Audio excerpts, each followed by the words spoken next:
এখন দেখবেন রাষ্ট্রবিজ্ঞান দ্বিতীয় বর্ষ জাতীয় বিশ্ববিদ্যালয়ের সংক্ষিপ্ত প্রশ্ন সমাধানের আগে দিয়েছিলাম তথ্যবহুল অতিরিক্ত সংক্ষিপ্ত সমাধান। খ বিভাগ সংক্ষিপ্ত প্রশ্ন 1। ভারতে কিভাবে ব্রিটিশ শাসন প্রতিষ্ঠা হয়? ভূমিকা। ভারতে ব্রিটিশ শাসনের প্রতিষ্ঠা একটি দীর্ঘমেয়াদী প্রক্রিয়া। এটি মূলত ইস্ট ইন্ডিয়া কোম্পানির বাণিজ্যিক কার্যক্রমের মাধ্যমে শুরু হয়, যা পরবর্তীতে সামরিক ও প্রশাসনিক নিয়ন্ত্রণে পরিণত হয়। মূল বিষয়। 1। ইস্ট ইন্ডিয়া কোম্পানির আগমন। 1600 সালে ইস্ট ইন্ডিয়া কোম্পানি চার্টার লাভ করে। 1757 সালে পলাশীর যুদ্ধের মাধ্যমে বাংলায় আধিপত্য প্রতিষ্ঠা হয়। 2। বক্সারের যুদ্ধ 1764।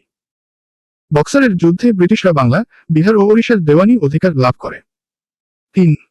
প্রশাসনিক আধিপত্য। 1857 সালের সিপাহী বিদ্রোহের পর ব্রিটিশ সরকার সরাসরি ভারতের শাসন চালায়। উপসংহার।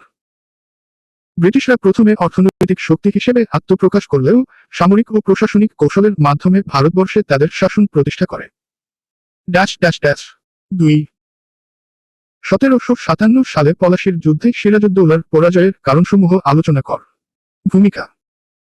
পলাশীর যুদ্ধ 23 জুন 1757 ছিল বাংলার স্বাধীনতার জন্য একটি গুরুত্বপূর্ণ বাঁক। এই যুদ্ধে বাংলার নবাব সিরাজউদ্দৌলা ব্রিটিশ ইস্ট ইন্ডিয়া কোম্পানির কাছে পরাজিত হন। মূল কারণসমূহ। 1। অভ্যন্তরীণ ষড়যন্ত্র। মীর জাফর, রায় দুর্লভ এবং ওমরাজাদের বিশ্বাসঘাতকতা। 2।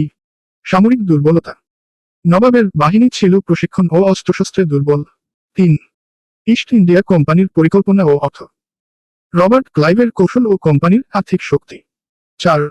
নবাবের শাসন দক্ষতার অভাব। সিরাজউদ্দৌলার অভিজ্ঞতার অভাব এবং সেনাবাহিনীর অসংগঠিত অবস্থা। উপসংহার। পলাশীর যুদ্ধ শুধুমাত্র একটি সামরিক সংঘর্ষ নয়, বরং এটি বাংলার স্বাধীনতার জন্য একটি গুরুত্বপূর্ণ অধ্যায়, যেখানে অভ্যন্তরীণ ও বাহ্যিক ষড়যন্ত্র গুরুত্বপূর্ণ ভূমিকা পালন করেছিল। 3। সংক্ষেপে পলাশীর যুদ্ধের পটভূমি লেখ। ভূমিকা। পলাশীর যুদ্ধের পটভূমি বাংলার নবাব সিরাজউদ্দৌলা এবং ইস্ট ইন্ডিয়া কোম্পানির মধ্যে বাণিজ্যিক এবং রাজনৈতিক বিরোধ থেকে উদ্ভূত হয়। মূল বিষয়। 1। ইস্ট ইন্ডিয়া কোম্পানির ক্রমবর্ধমান প্রভাব। কোম্পানির ব্যবসায়িক দুর্নীতি এবং নবাবের বিরুদ্ধে ষড়যন্ত্র। 2। কাশিমবাজার দুর্গের ঘটনা। সিরাজউদ্দৌলা কোম্পানির কার্যক্রমে হস্তক্ষেপ করলে উত্তেজনা বৃদ্ধি পায়। 3। মীর জাফরের ষড়যন্ত্র। মীর জাফর এবং অন্যান্যদের বিশ্বাসঘাতকতার মাধ্যমে কোম্পানি শক্তি বৃদ্ধি করে। উপসংহার। পলাশীর যুদ্ধের পটভূমি মূলত নবাব এবং ব্রিটিশদের মধ্যে রাজনৈতিক ও অর্থনৈতিক সংঘাতের একটি প্রতিফলন ছিল। 4। দ্বৈত শাসন ব্যবস্থা বলতে কি বোঝ? ভূমিকা। দ্বৈত শাসন ব্যবস্থা, ডুয়াল অ্যাডমিনিস্ট্রেশন, ভারতীয় উপমহাদেশে ব্রিটিশ শাসনের একটি বিশেষ ধারা, যা 1765 সালে বাংলা, বিহার ও ওড়িশার দেওয়ানি অধিকার লাভের পর ইস্ট ইন্ডিয়া কোম্পানি চালু করে। মূল বিষয়। 1। সংজ্ঞা। দ্বৈত শাসন ব্যবস্থায় প্রশাসনিক ক্ষমতা দুই ভাগে বিভক্ত ছিল। কোম্পানি দেওয়ানি, রাজস্ব ও নাগরিক প্রশাসন পরিচালনা করত এবং নবাব ফৌজদারি, আইনশৃঙ্খলা দায়িত্ব পালন করতেন। 2। কর্মপদ্ধতি। কোম্পানি রাজস্ব সংগ্রহ করত এবং নবাব সরকার পরিচালনার জন্য খরচ পেত। এটি কোম্পানিকে শাসনের দায়িত্ব থেকে দূরে রেখে অধিক মুনাফা নিশ্চিত করত। 3। সমস্যা। আইনশৃঙ্খলার অবনতি, রাজস্ব আদায়, অত্যাচার বৃদ্ধি, জনগণের দুর্ভোগ। উপসংহার। দ্বৈত শাসন ব্যবস্থা ব্রিটিশদের শোষণ কার্যকর করলেও এটি প্রশাসনিক বিশৃঙ্খলা ও সাধারণ মানুষের দুর্দশা বৃদ্ধি করেছিল। ফলে 1772 সালে এটি বিলোপ করা হয়। 5। চিরস্থায়ী বন্দোবস্তের ফলাফল বর্ণনা কর। ভূমিকা। 1793 সালে লর্ড কর্নওয়ালিস বাংলায় চিরস্থায়ী বন্দোবস্ত প্রবর্তন করেন। এটি একটি ভূমি ব্যবস্থাপনার নীতি ছিল যা জমির মালিকানা এবং কর আদায়ের ক্ষেত্রে স্থায়িত্ব আনতে চেয়েছিল। মূল বিষয়। 1। ইতিবাচক ফলাফল। জমিদারদের মধ্যে স্থায়ী মালিকানা সৃষ্টি। ব্রিটিশদের রাজস্ব আয় নিশ্চিত হয়। 2। নেতিবাচক ফলাফল। কৃষকদের শোষণ বৃদ্ধি। জমিদারদের অবহেলার কারণে কৃষিক্ষেত্রে উন্নয়ন ব্যাহত হয়। কৃষকদের দারিদ্র্য ও ঋণগ্রস্ততা। 3। সামাজিক প্রভাব। জমিদার কৃষক সম্পর্কের অবনতি, গ্রামীণ অর্থনীতির ক্ষতি। উপসংহার। চিরস্থায়ী বন্দোবস্ত ব্রিটিশদের রাজস্ব সুবিধা দিলেও এটি কৃষকদের দুর্দশার কারণ হয়ে দাঁড়ায়। দীর্ঘমেয়াদে এটি ভারতের সামাজিক ও অর্থনৈতিক কাঠামোর উপর নেতিবাচক প্রভাব ফেলে। 6. নীল বিদ্রোহ সম্পর্কে সংক্ষেপে আলোচনা কর। ভূমিকা। নীল বিদ্রোহ 1859-1860 ছিল বাংলার কৃষকদের একটি গুরুত্বপূর্ণ গণ আন্দোলন। এটি নীলকর সাহেবদের অত্যাচার ও শোষণের বিরুদ্ধে কৃষকদের সংগঠিত প্রতিরোধের উদাহরণ। মূল বিষয়। 1. নীল চাষের প্রেক্ষাপট। ব্রিটিশরা জোরপূর্বক কৃষকদের নীল চাষে বাধ্য করত। ন্যায্য মূল্য না দিয়ে ঋণের মাধ্যমে কৃষকদের শোষণ করত। 2. বিদ্রোহের কারণ। কৃষকদের উপর অত্যাচার, জমির উর্বরতা হ্রাস, নীল চাষের বাধ্যবাধকতা। 3. বিদ্রোহের প্রভাব। আন্দোলন সফল হওয়ায় নীল চাষ প্রায় বন্ধ হয়। ব্রিটিশ প্রশাসন নীল চাষ নীতি পরিবর্তন করে। উপসংহার। নীল বিদ্রোহ ছিল শোষণের বিরুদ্ধে কৃষকদের সাহসী পদক্ষেপ।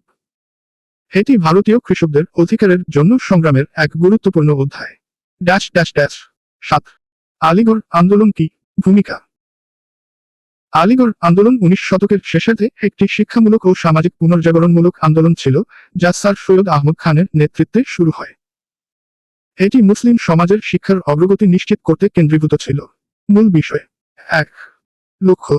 আধুনিক শিক্ষা প্রসার, ইংরেজি শিক্ষার প্রতি মুসলিম সমাজকে আকৃষ্ট করা। 2. মূল উদ্যোগ।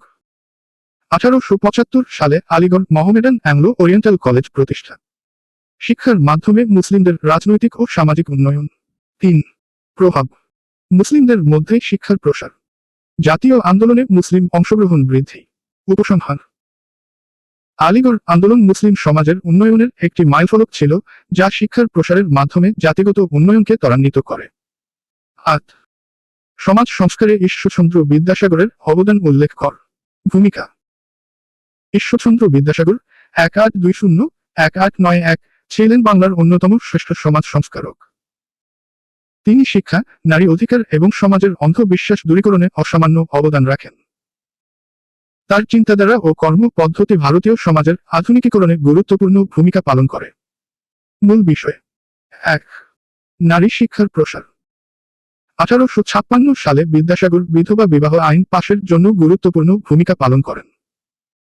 মেয়েদের শিক্ষা চালুর জন্য বহু বিদ্যালয় প্রতিষ্ঠা করেন। 2. বিধবা বিবাহ প্রচলন। তিনি বিধবা বিবাহ আইন 1856 কার্যকর করেন এবং নিজের উদাহরণ সৃষ্টি করতে নিজের ছেলের জন্য বিধবা পাত্রের খোঁজ করেন। 3. বাল্যবিবাহ রোধ। তিনি বাল্যবিবাহের কুফল তুলে ধরে জনগণকে সচেতন করেন। 4. দরিদ্রদের জন্য সাহায্য।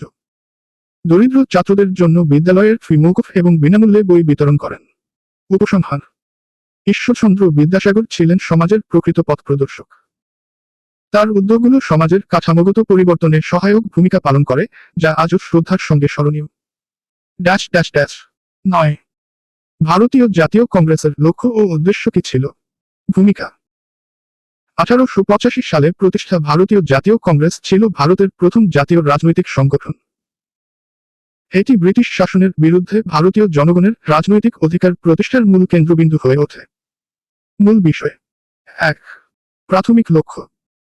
ব্রিটিশ শাসকদের সাথে শান্তিপূর্ণ আলোচনার মাধ্যমে ভারতীয়দের অধিকার নিশ্চিত করা, প্রশাসনিক সংস্কার দাবি করা।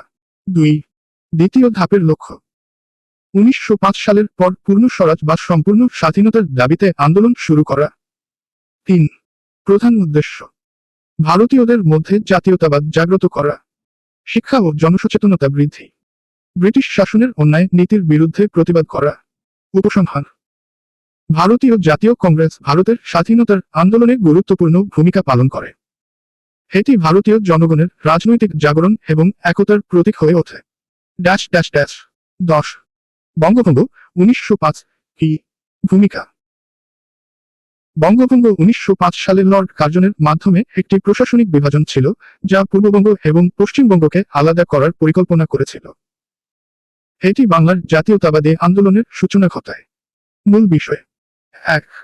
কারণ। ব্রিটিশ প্রশাসনের মতে বাংলা ছিল অতিরিক্ত বড় এবং প্রশাসনিক কাজ কঠিন। তবে প্রকৃতপক্ষে বঙ্গভঙ্গের উদ্দেশ্য ছিল হিন্দু মুসলমান বিভাজন সৃষ্টি করা। 2. প্রতিক্রিয়া। তীব্র আন্দোলন শুরু হয়। স্বদেশী আন্দোলনের মাধ্যমে জনগণ বিদেশি পণ্য বর্জন করে। 3. ফলাফল। 1911 সালে বঙ্গভঙ্গ বাতিল করা হয়। ভারতীয় জাতীয়তাবাদের শক্তি বৃদ্ধি পায়। উপসংহার। বঙ্গভঙ্গ বাংলার ইতিহাসে একটি গুরুত্বপূর্ণ ঘটনা। এটি ভারতীয়দের মধ্যে রাজনৈতিক সচেতনতা বৃদ্ধি করে এবং জাতীয় আন্দোলনের ভিত্তি গড়ে তোলে। ড্যাশ ড্যাশ ড্যাশ 11 খেলাফত আন্দোলনের ব্যর্থতার কারণসমূহ লেখো। ভূমিকা। খেলাফত আন্দোলন 1919-1924 ছিল ভারতের মুসলিমদের দ্বারা পরিচালিত একটি ধর্মীয় ও রাজনৈতিক আন্দোলন।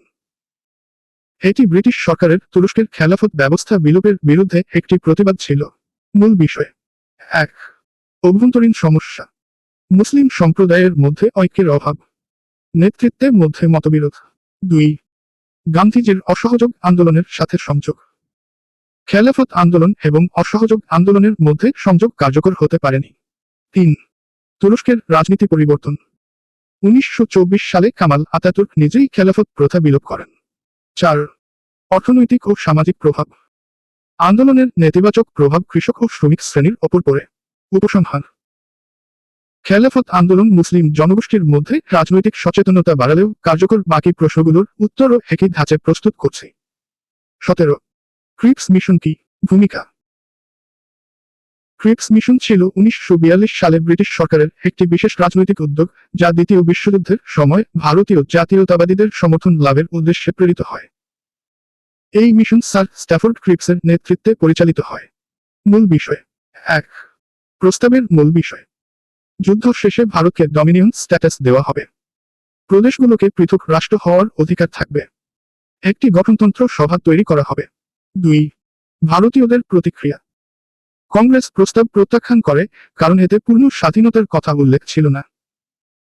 মুসলিম লীগ এটি প্রত্যাখ্যান করে কারণ এটি তাদের পৃথক রাষ্ট্রের দাবিকে সমর্থন করে না। 3 ব্যর্থতার কারণ। ব্রিটিশ সরকার ভারতের স্বাধীনতা নিয়ে আন্তরিক ছিল না। ভারতীয় নেতাদের মধ্যে ঐকমত্যের অভাব। উপসংহার। ক্রিপস মিশন ভারতের স্বাধীনতার দাবি পূরণ করতে ব্যর্থ হয়। তবে এটি ভারতীয় জাতীয়তাবাদী আন্দোলনকে আরও উজ্জীবিত করেছিল। ড্যাশ ড্যাশ ড্যাশ 18 মন্ত্রী মিশন পরিকল্পনা কি? ভূমিকা। মন্ত্রী মিশন পরিকল্পনা ক্যাবিনেট মিশন প্ল্যান 1946 সালে ব্রিটিশ সরকারের ভারতীয় উপমহাদেশে ক্ষমতা হস্তান্তরের একটি উদ্যোগ ছিল। এটি 3 জন মন্ত্রীর একটি প্রতিনিধি দলের মাধ্যমে পরিচালিত হয়। মূল বিষয়। 1 প্রস্তাবের মূল বিষয়। একটি গঠনতন্ত্র সভা গঠন করা হবে।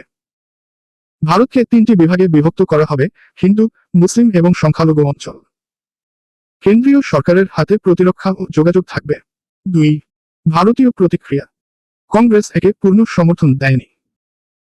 মুসলিম লীগ এটি গ্রহণ করলেও পরবর্তীতে পৃথক রাষ্ট্রের দাবিতে আন্দোলন চালিয়ে যায়।